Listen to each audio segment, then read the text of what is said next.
Israel has received more U.S. military aid than any other country since World War II. But the humanitarian crisis in Gaza is putting that assistance under heavy scrutiny and prompting calls for Washington to put conditions on the military funding it provides to Israel. Here's what we know about the level of U.S. support for Israel as it fights Hamas militants in Gaza. In 2016, the U.S. signed a record $38 billion agreement to provide Israel with military aid over a period of 10 years. $33 billion was for military equipment and $5 billion for missile defense systems. Israel became the first international operator of the F-35 Joint Strike Fighter, with plans for a fleet of 75 of the technologically advanced fighter jets.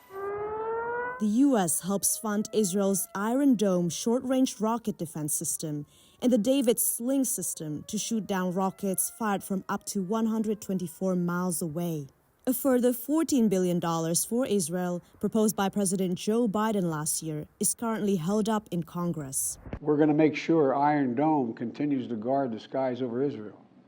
We're going to make sure other hostile actors in the region know that Israel is stronger than ever and prevent this conflict from spreading.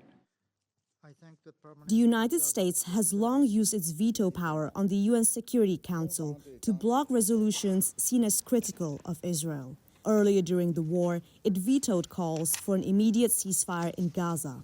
Then, in March, for the first time, Washington abstained from a vote on a similar resolution.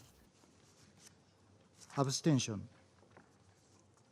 Security Council resolutions need at least 9 votes in favor and no veto by the US, France, Britain, Russia, or China.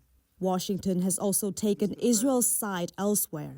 Former President Donald Trump withdrew the United States from the UN Human Rights Council to protest the body's criticism of Israel's treatment of Palestinians. In 2017, Trump recognized Jerusalem as Israel's capital. The status of Jerusalem, which is home to sites holy to Muslims, Jews, and Christians, has been one of the biggest obstacles to reaching a peace deal between Israel and the Palestinians.